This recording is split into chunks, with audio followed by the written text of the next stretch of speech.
प्रयागराज में 13 जनवरी से शुरू होने वाले महाकुंभ मेले में विश्व हिंदू परिषद विदर्भ प्रांत की ओर से साधु संत और भक्तों के लिए अन्नदान सेवा का आयोजन किया जाएगा। प्रयागराज महाकुंभ में जारी रहेगी। इस दौरान हर दिन 20 से 25,000 भक्तों को अन्नदान दिया जाएगा। ऐसी जानकारी विश्व हिंदू परिषद के गोविंद शेंडे ने दी है। गोविंद शेंडे विश्व हिंदू परिषद क्षेत्र प्रमुख महाराष्ट्र गोवा प्रांत। इन्होंने कहा कि हमारी ओर से इस वर्ष के महाकुंभ में अन्नदान सेवा का आयोजन किया जा रहा है, जिसमें हर दिन हजारों भक्तों को भोजन दिया जाएगा। या वर्षी जो कुंभ आहे प्रयागला तो 148 वर्षानंतर असा योग आलेला आहे। दर 12 वर्षाला कुंभ होतो, पण ह्या कुंभाला 148 वर्षानंतर हे सगळे योग आलेले आहेत, म्हणून हा महाकुंभ आहे।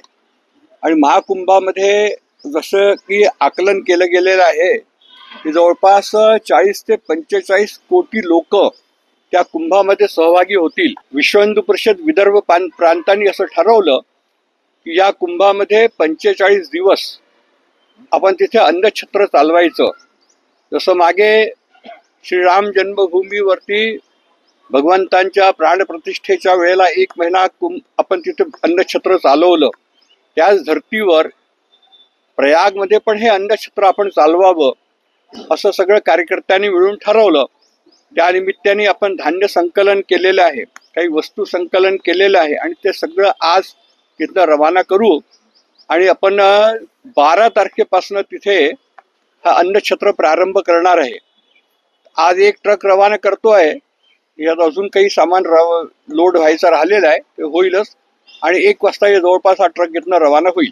थोडंसं जरा सामान येण्यामध्ये वेळ लागलाय, तर म्हणून हा इथं राहील आणि जवळपास 45 दिवस हा छत्र आपलं तिथं चालेल। मी आपल्या माध्यमातून अजून एकदा सगळ्या भाविकांना, भक्तांना आणि कुंभप्रेमींना असं निवेदन करतो, प्रार्थना करतो की त्यांनी या अन्नछत्र चालवण्यामध्ये आमची मदत करावी। दररोज या अन्नछत्रामध्ये आमची अशी कल्पना आहे की 20 ते 25,000 लोक प्रतिदिवस या अन्नछत्रामध्ये जेवतील। सकाळी 10 ते रात्री 10 असं हे अन्नछत्र चालणार आहे। एनबीसी न्यूज के लिए अभिषेक पानसी की रिपोर्ट।